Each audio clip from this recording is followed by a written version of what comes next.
नमस्कार दोस्तों, मैं डॉक्टर इंद्रजीत पायस आयुर्वेदा में आपका स्वागत करती हूँ।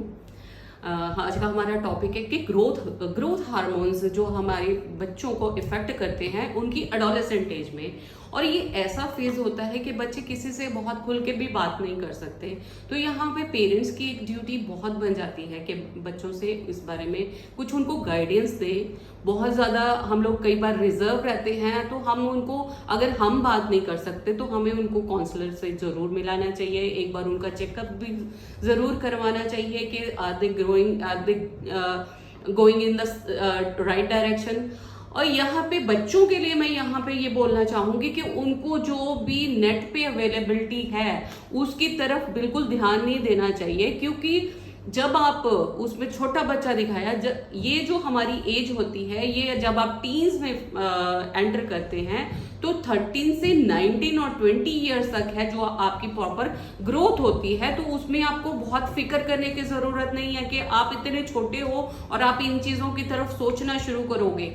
आपको इस टाइम जो जिस चीज की जरूरत रहती है वो रहती है कि आप अच्छी न्यूट्रिशन लें। अगर न्यूट्रिशन आपकी अच्छी होगी तो आपकी ग्रोथ प्रॉपर होगी।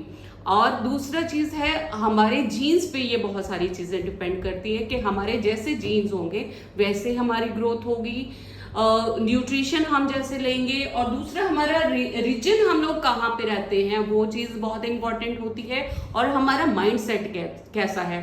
तो पहले क्या होता था, बहुत सारी हमारे जितने पहले जो गुरुकुल होते थे कि बच्चे 25 इयर्स तक अपना उसमें आश्रम में रहते थे और उनकी उस टाइम पे आपकी माइंड डाइवर्जन नहीं होती थी। आज की डेट में हमने देखा है कि छोटे छोटे बच्चों के हाथ में फोन है एंड पॉन जो साइट्स हैं वो दे आर अवेलेबल। तो उसमें क्या होता है, यहाँ पे छोटी सी एग्जांपल सोचने वाली है कि फ्रूट तभी पकेगा तभी मीठा होगा, या उसमें तभी बीज आएंगे। अगर आप कोई भी चीज कच्ची तोड़ोगे तो उसमें से कुछ भी आपको फल नहीं मिलेगा, रादर आप खराब होगे। तो आप हर चीज की पूरी ग्रोथ होने पे आप उसकी पूरी ग्रोथ की वेट करो, ना कि ये सोचो कि मैं अभी 13 या 14 का हूं तो मैं अभी पूरा लड़का या पूरा मतलब मैं मेरा पूरा ग्रोन अप हो जाऊंगा। नहीं, आपको अभी 20 ईयर्स तक आपको वेट करनी होती है। तो 20 ईयर तक आपके जो